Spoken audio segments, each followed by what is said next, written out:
Zero to Professional English Course, a creation of Habib Riaz. Lesson number 50. Kinds of sentence structure. For a better experience of the course, you should buy our book, Golden English, Intermediate Level 2, 0 to Professional English Guide, a golden gift for English learners. What is inside the book? This book is very beneficial for intermediate level students. It contains part of speech, auxiliary verbs or modals, some additional structure of English sentences, 20 stories for Urdu to English practice, direct and indirect, 20 lessons for English text reading and understanding, 35 lessons for English speaking practice, and many more things. I am sure that my book, Golden English, would be a perfect need for English learners, as this will serve as a complete guide to improve their English skills, starting from zero knowledge to advanced levels. Especially translation, English text understanding, and speaking skills, whether starting from zero knowledge to advanced levels. Error is human nature, so if you notice any mistakes in the book, please do not hesitate to inform me. I would be grateful for this act of kindness. If you like, you may share this course with your friends and relatives. To stay updated about our courses and opportunities, please follow us on the links given below in the description. Let's begin with the lesson. बिस्मिल्लाहिर्रहमानिर्रहीम अस्सलाम वालेकुम वरहमतुल्लाहि वबरकातुह। उम्मीद करता हूँ कि आप सब लोग बखैर आफियत होंगे। आज हम पढ़ेंगे लेसन नंबर 50 और आज के सबक में हम बात करेंगे काइंड्स ऑफ सेंटेंसेस की। लेकिन इससे पहले हम रिवाइज करना चाहेंगे कल के सबक में हमने क्या पढ़ा था। कल के सबक में हमारी गुफ्तगू हुई थी क्लॉज के बारे में। मैंने बताया था क्लॉज किसे कहते हैं, तो उसकी तारीफ में मैंने कहा था क्लॉज अल्फाज का वो मजमुआ होता है जिसका जो जुमले का हिस्सा होता है या जिसके बगैर कोई जुमला नहीं हो सकता है और जिसका अपना फ़ाइल होता है और उसकी अपनी खबर होती है और ये मुकम्मल माने को बतलाता है। जैसे कि they turn home when evening came. Okay, आगे हम लोग को बताया था कि इसकी कुल दो किस्में, पहले को हम मेन क्लॉज कहते हैं, दूसरे को हम सबऑर्डिनेट क्लॉज कहते हैं। और आगे बताया था कि मेन क्लॉज की तारीफ क्या है। तो मेन क्लॉज को हम इंडिपेंडेंट क्लॉज का भी नाम देते हैं। इससे मुराद अल्फाज का वो मजमूआ जिसका अपना फ़ाइल यानी सब्जेक्ट और ख़बर हो और मुकम्मल माना देता हो, किसी और का मोहताज ना हो। और इसकी जो दूसरी किस्म है उसको हम सबऑर्डिनेट क्लॉज कहते हैं। सबऑर्डिनेट क्लॉज को डिपेंडेंट क्लॉज कहा जाता है। इससे मुराद अल्फाज का मजमूआ जिसका अपना सब्जेक्ट प्रेडिकेट दोनों हो, लेकिन उसमें जो है कोई ऐसा वर्ड आ जाता है जैसे कि रिलेटिव प्रोनाउन आ जाए या कंजंक्शन आ जाए जिसकी वजह से वो माना तो होता है लेकिन कहीं ना कहीं वो मुहताज हो जाता है इंडिपेंडेंट क्लॉज का यानी मेन क्लॉज का, तो इसको बोलेंगे सबऑर्डिनेट क्लॉज। आगे हमने आपको बताया था सबऑर्डिनेट क्लॉज मेन क्लॉज की कोई किस्म नहीं है, सबऑर्डिनेट क्लॉज की किस्में हैं। लेकिन उससे पहले आपको बताया था सबऑर्डिनेट कंजंक्शन के बारे में। सबऑर्डिनेटिंग कंजंक्शन जैसे कि आपका फॉर है, एज है, सिंस है, यहाँ पर आपको लिखा, आप यहाँ पर देख सकते हैं। और आगे है रिलेटिव प्रोनाउंस। रिलेटिव प्रोनाउंस के बारे में आपको बताया था जैसे कि डेट, विच, हु, हुम, व्हेनेवर एक्सेट्रा। ठीक है, तो इन सबको हम रिलेटिव प्रोनाउंस कहते हैं। तो जो भी सबऑर्डिनेट क्लॉज होगा इनमें से किसी एक के जरिए वो शुरू हुआ होगा, ये चीज़ तय है। ठीक है, जो तो जिसमें भी इनमें से कोई एक आ जाए उसको हम सबऑर्डिनेट क्लॉज का नाम देंगे। ओके, आगे हम आपको बताया था kinds of subordinate clause. Subordinate clause की कितनी किस्में हैं? कुल इसकी 3 किस्में। पहले को हम नाउन क्लॉज कहते हैं, दूसरे को हम एडजेक्टिव क्लॉज कहते हैं और तीसरे को हम एडवर्ब क्लॉज कहते हैं। अगर हम नाउन सबऑर्डिनेट क्लॉज की बात करें तो इसका मतलब ये है कि अल्फाज के उन मजमूओं को कहा जाता है जिनका अपना फ़ाइल हो और अपनी खबर हो, लेकिन ये मुहताज हो किसी इंडिपेंडेंट क्लॉज का यानी मेन क्लॉज का। ठीक है, इसका इस्तेमाल हम जुमले में सब्जेक्ट या ऑब्जेक्ट के तौर पर करते हैं। और एडजेक्टिव क्लॉज वही तारीफ होगी, बस फ़र्क ये होगा कि जिसका इस्तेमाल हम सिफत के माने को बतलाने के लिए, सिफत का माना देने के लिए करें, उसको हम एडजेक्टिव क्लॉज का नाम देते हैं। आगे हमने बात की थी एडवर्ब क्लॉज के बारे में। एडवर्ब क्लॉज किसे कहते हैं? मैंने बताया था कि एडवर्ब क्लॉज कहते हैं कि अल्फाज के मजमूए को जिसका अपना सब्जेक्ट और प्रेडिकेट हो, लेकिन इसका इस्तेमाल जुमले में एडवर्ब के लिए किया जाए, तो उसको बोलेंगे एडवर्ब क्लॉज। और ये तीनों किस्में किसकी हैं? सबऑर्डिनेट क्लॉज की हैं। ओके, आगे हमने आपको बताया kinds of adjective subordinate clause, यानी कि सबऑर्डिनेट क्लॉज की जो 3 किस्में हैं उनमें से नाउन की कोई किस्म नहीं है, अलबत्ता एडजेक्टिव की किस्म है। पहले को हम बोलते हैं एसेंशियल एडजेक्टिव, दूसरे को हम नॉन एसेंशियल एडजेक्टिव कहते हैं। और इनके नाम से आपको अंदाज़ा हो जाएगा कि इसकी तारीफ क्या होगी। तो एसेंशियल एडजेक्टिव किसे कहते हैं? जिसका जुमले में आना ज़रूरी हो। और नॉन एसेंशियल एडजेक्टिव किसे कहते हैं? जिसका जुमले में आना ज़रूरी ना हो, बल्कि हम ऐसे ही माने में इजाफा करने के लिए उसको लिख देते हैं। ओके, आगे हमने बात की kind of adverb subordinate clause की, यानी एडवर्ब की जो किस्म आपने पढ़ी थी उसकी भी कुल तकरीबन 8 किस्में। पहले को हम टाइम कहते हैं, जो टाइम देने के लिए इस्तेमाल किया जाए। दूसरे को प्लेस कहते हैं, नहीं जो जगह को बताने के लिए इस्तेमाल किया जाए। तीसरे को हम पर्पस कहते हैं, जो कि मकसद को बताने के लिए इस्तेमाल किया जाता है। चौथे को हम कॉज कहते हैं, नहीं जो सबब को बताने के लिए इस्तेमाल किया जाए। पाँचवें को हम कंडीशन कहते हैं, जो मतलब शर्त को बताने के लिए जिसका इस्तेमाल किया जाए। छठे को हम रिजल्ट कहते हैं, नहीं जिसका इस्तेमाल रिजल्ट के लिए हो। और सातवें को हम कंपेरिजन कहते हैं, जिसका इस्तेमाल हम कंपेरिजन करने के लिए करते हैं। और आठवीं किस्म सपोजिशन या कंसेशन, यानी जो किसी चीज़ के उल्टा हो, यानी ये चीज़ होने के बावजूद भी कोई दूसरी चीज़ हो, यानी मुखालिफ के माने में आप ले सकते हैं, तो उनको हम बोलेंगे supposition adverb subordinate clause.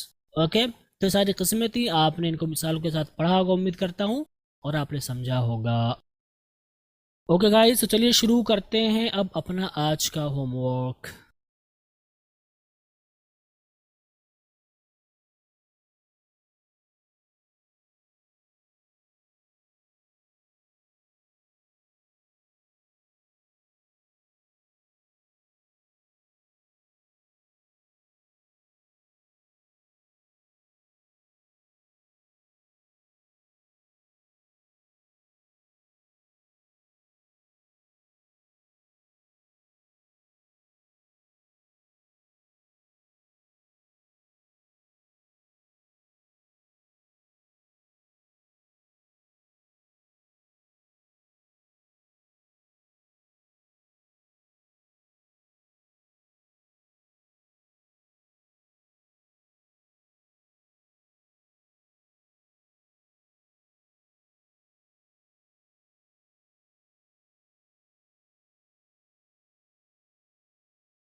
Okay guys, तो हमने होमवर्क कर लिया और हमारा पहला जुमला था दे थॉट।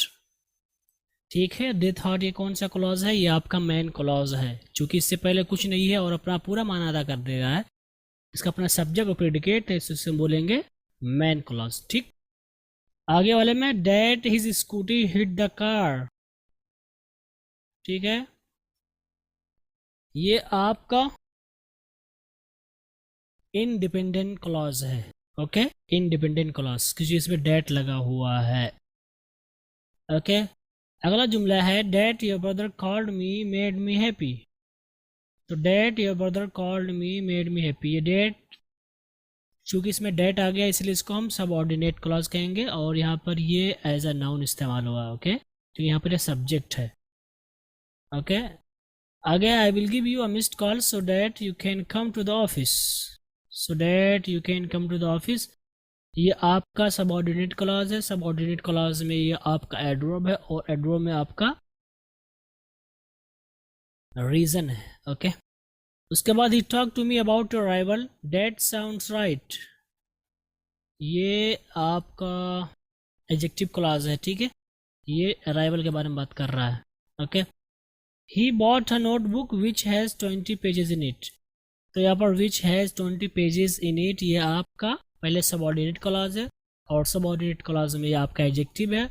ठीक, और एडजेक्टिव में इसेंशियल है। ओके, ये भी इसेंशियल होगा अगर आप माना अदा करना चाहते हैं, जोड़ना चाहते हैं। नहीं करना चाहते तो कोई मसला नहीं है। ओके, उसके बाद है if he calls me again I will block his number. So if he calls me again, ये आपका सबऑर्डिनेट क्लॉज है और सबऑर्डिनेट क्लॉज में ये आपका एडवर्ब है और एडवर्ब में कंडीशन है। ओके, उसके बाद है he went for walking when sun was rising.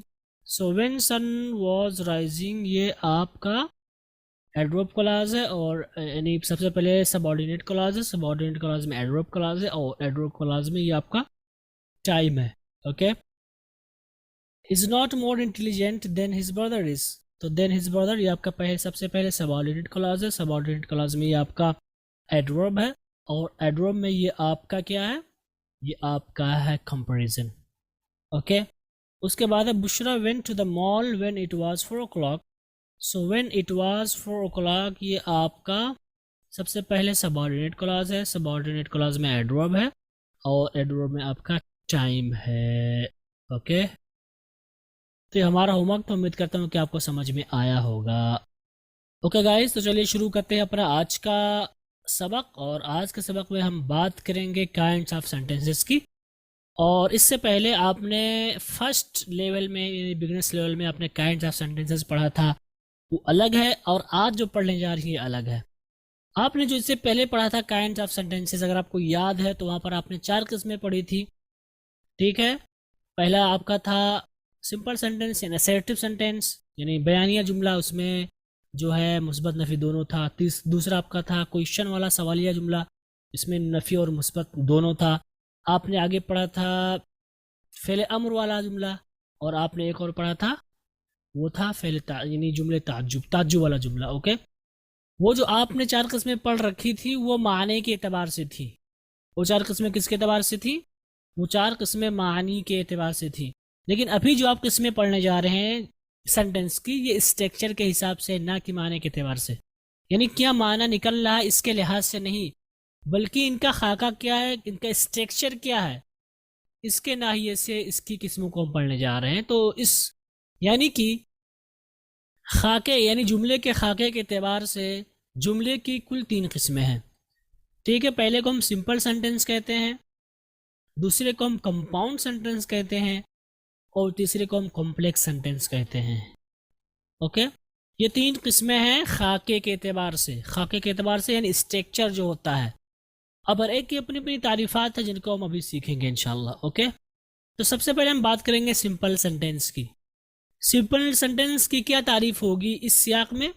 तो इसकी तारीफ होगी कि इससे मुराद हर वो जुमला है जिसमें सिर्फ एक मेन क्लॉज हो या इंडिपेंडेंट, या तो आप मेन क्लॉज का नाम दे या इंडिपेंडेंट क्लॉज का नाम दे, यानी उसका अपना फाइल और फेल हो, यानी मुकम्मल जुमला हो और उसमें सिर्फ एक ही क्लॉज हो और वो क्लॉज क्या हो? मेन क्लॉज हो।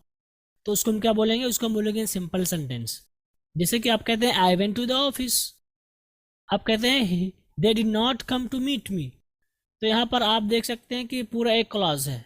आई आपका सब्जेक्ट है, वेंट टू द ऑफिस से आपका प्रेडिकेट है, और ये सिर्फ इस जुमले में सिर्फ एक ही क्लॉज है, तो ये क्या कहलाएगा, सिंपल सेंटेंस कहलाएगा। इसको आप देखें, दे आपका सब्जेक्ट है, did not come to the meet me ये प्रेडिकेट है। प्रेडिकेट का मतलब होता है खबर देना, ठीक है।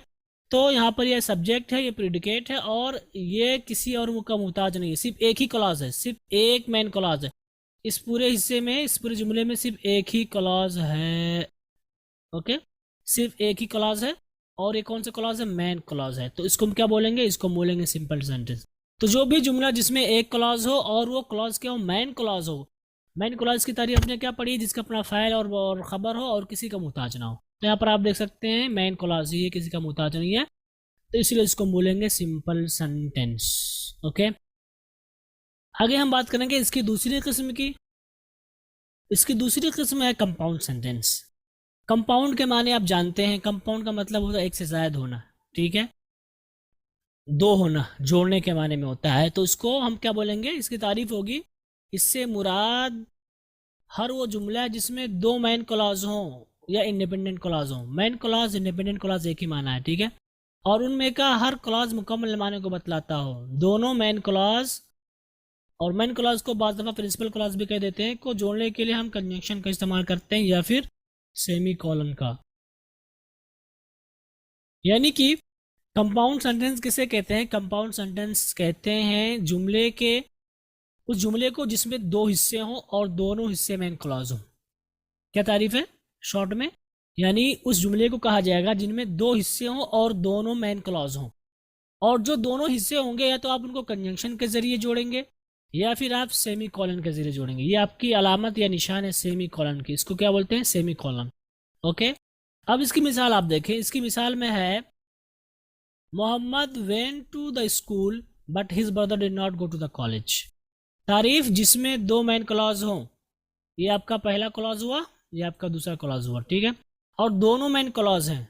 दोनों मेन क्लॉज क्यों है, क्योंकि अपना इसका अपना सब्जेक्ट है और इसकी अपनी खबर है, ये पूरा माना दे दिया, किसी और का मुहताज नहीं हुआ।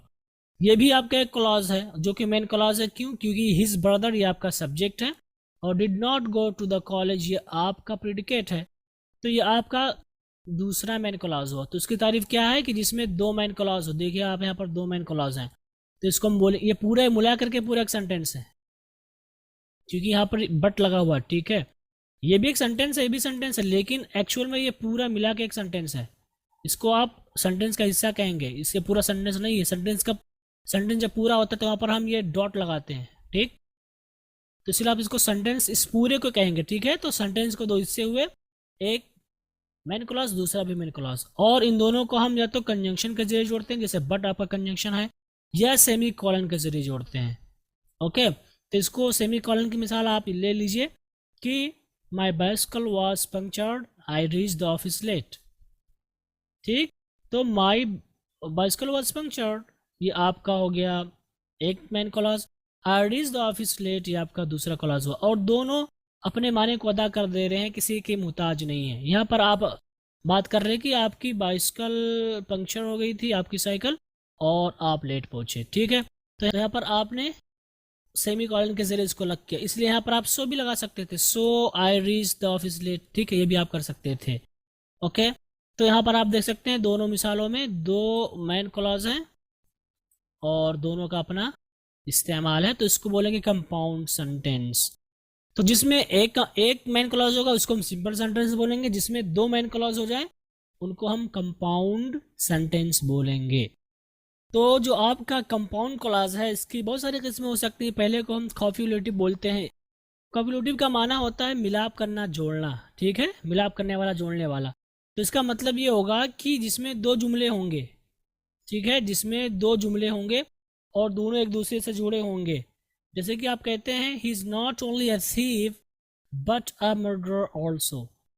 तो यहाँ पर he is not only a thief कि वो एक चोर नहीं है, बट अ मर्डरर ऑल्सो बल्कि वो एक जो है कातिल भी है। तो यहाँ पर गर्चे बट अ मर्डर ऑल्सो दिख रहा है, इसका अपना सब्जेक्ट नहीं दिख रहा है, लेकिन यहाँ पर छिपा हुआ है but he is a murder also, असल में ठीक है, कभी कभी हम डिलीट कर देते हैं।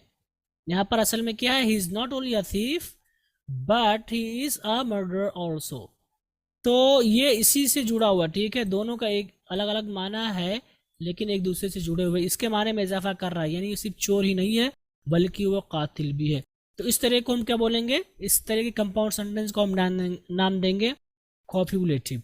ओके, कंपाउंड सेंटेंस की दूसरी किस्म है एडवर्बसेटिव। ओके, एडवर्बसेटिव, इसकी तारीफ क्या होगी, एडवर्ड्स के माने होते हैं मुखालिफ, उल्टा, ठीक है, या बरअक्स आप कह सकते हैं। तो इसकी तारीफ क्या होगी, इसकी तारीफ होगी कि कंपाउंड सेंटेंस में दो मेन क्लॉज होंगे, ठीक, यानी दो जुमले होंगे लेकिन दोनों एक दूसरे के बरखिलाफ होंगे, एक दूसरे के उल्टा होंगे। पहला कुछ और कह रहा होगा, दूसरा कुछ और कह रहा होगा।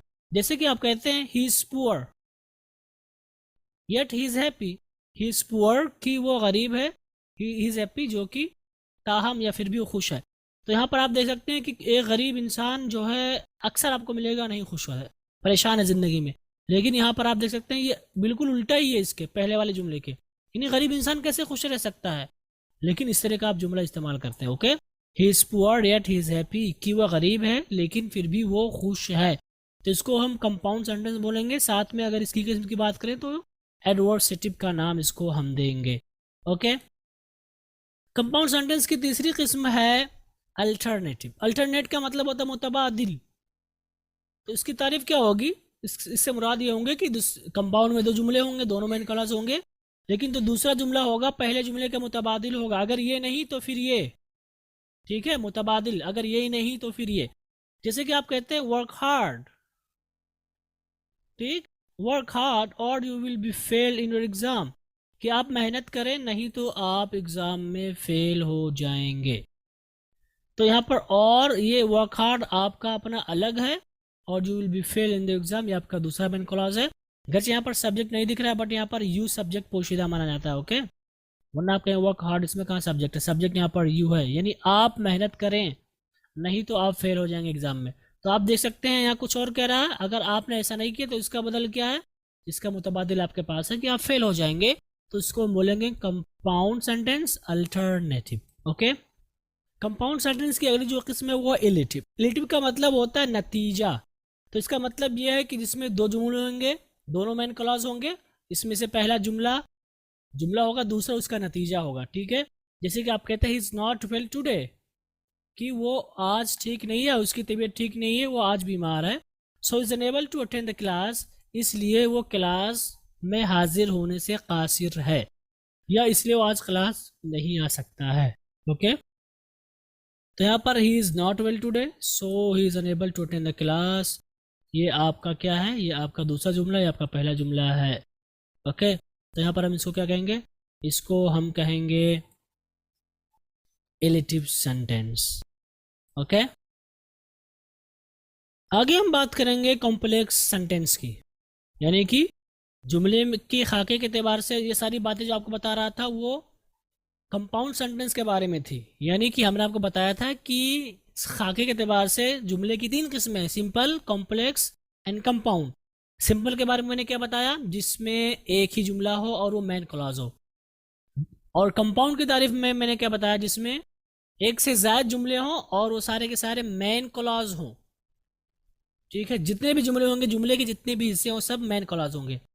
लेकिन कॉम्प्लेक्स सेंटेंस की तारीफ क्या होगी, कॉम्प्लेक्स सेंटेंस कहेंगे वो जुमले, यानी वो जुमला जिसमें एक से ज्यादा हिस्से हों और उनमें से कोई एक हिस्सा डिपेंडेंट क्लॉज हो, यानी सबऑर्डिनेट क्लॉज हो।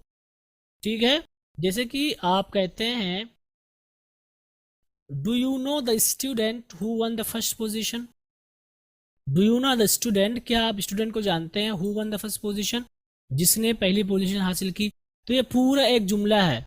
ठीक है, जरूर नहीं कि दो ही हिस्से हो, तीन हिस्से भी हो सकते हैं। ओके, तो जब भी जुमले में एक से ज्यादा क्लॉज हो और उनमें से कोई एक भी क्लॉज डिपेंडेंट क्लॉज हो जाए, यानी सबऑर्डिनेट क्लॉज हो जाए, सबऑर्डिनेट क्लॉज जो अपना माना अदा करने के लिए किसी का मुहताज हो, तो यहाँ पर जिसने पहली पोजीशन हासिल की ये मुकम्मल माना नहीं अदा कर पा रहा है, तो यहाँ पर यह क्या हो जाएगा, ये आपका सबऑर्डिनेट क्लॉज या डिपेंडेंट क्लॉज जिसे कहते हैं वो हो जाएगा। तो चूंकि यहाँ पर एक डिपेंडेंट क्लॉज पाया गया, इसलिए इसको हम बोलेंगे कॉम्प्लेक्स सेंटेंस।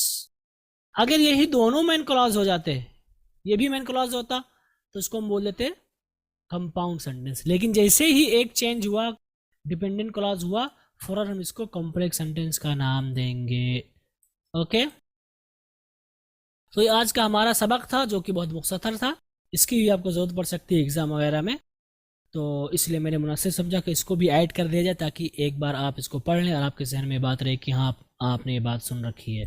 अब हो सकता है कुछ लोग अलग अलग नहीं इसकी और भी किस्में बता सकते हैं, तो इतनी ज़्यादा तफसील में जाने की ज़रूरत नहीं, बस आप यही 3 स्ट्रक्चर ही जाने खाके के एतबार से। ओके, तो आज के सबक में हमने बात की काइंड ऑफ सेंटेंसेस की, और यहाँ पर जो किस्में के बारे में हमने बात की वो खाके के एतबार से बातें थी। तो इसकी कुल 3 किस्में मैंने बताई, पहले सिंपल सेंटेंस, दूसरी किस्म कंपाउंड सेंटेंस, तीसरी किस्म कॉम्प्लेक्स सेंटेंस।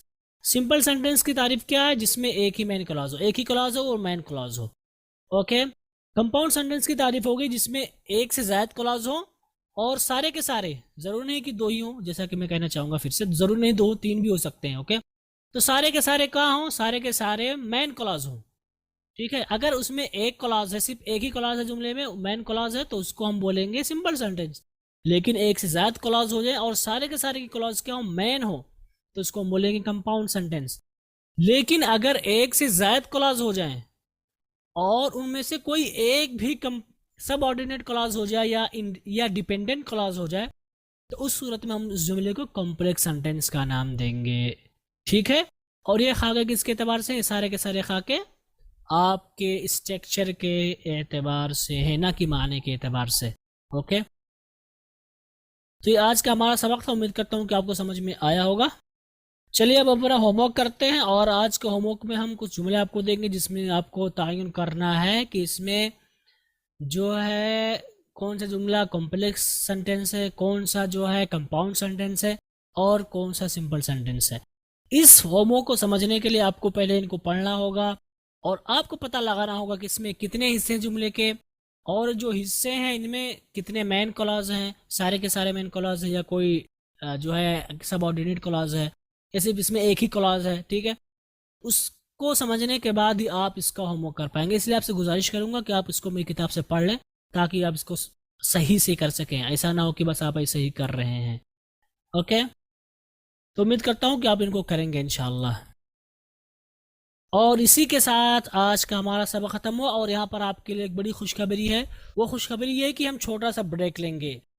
ब्रेक लेने का मतलब ये है कि अब हम ग्रामर के मुतालिक अभी कुछ नहीं सीखेंगे, बल्कि जो कुछ हमने अब तक सीखा है उन्हीं को हम दोहराएंगे। किस तौर पर? इस तौर पर कि अब हम 20 कहानियों का उर्दू से अंग्रेजी में तर्जुमा करेंगे। तो इस तौर पर हमारा ये ग्रामर से ब्रेक हो जाएगा, यानी हम कुछ नया नहीं सीखेंगे, बल्कि जो कुछ हमने अब तक सीखा है उन्हीं को जुमलों में ढालेंगे ताकि हमारी प्रैक्टिस हो सके। ओके, तो आपके पास कुल 20 कहानियां हैं, उन्हीं का हम उर्दू से अंग्रेजी में तर्जुमा करेंगे इंशाअल्लाह। ओके, फिर उसके बाद फिर हम ग्रामर पे आएंगे, लेकिन सिर्फ हम डायरेक्ट इनडायरेक्ट पढ़ेंगे, और डायरेक्ट इनडायरेक्ट पढ़ने के बाद हमारा ग्रामर का सारा चैप्टर खत्म। ओके, फिर हम ग्रामर के बारे में कुछ और नहीं पढ़ेंगे, क्योंकि हमने सारी बुनियादी बातें आपको पढ़ा दी हैं इसमें। ओके, तो इंशाल्लाह कल से हम उर्दू से अंग्रेज़ी की प्रैक्टिस करेंगे।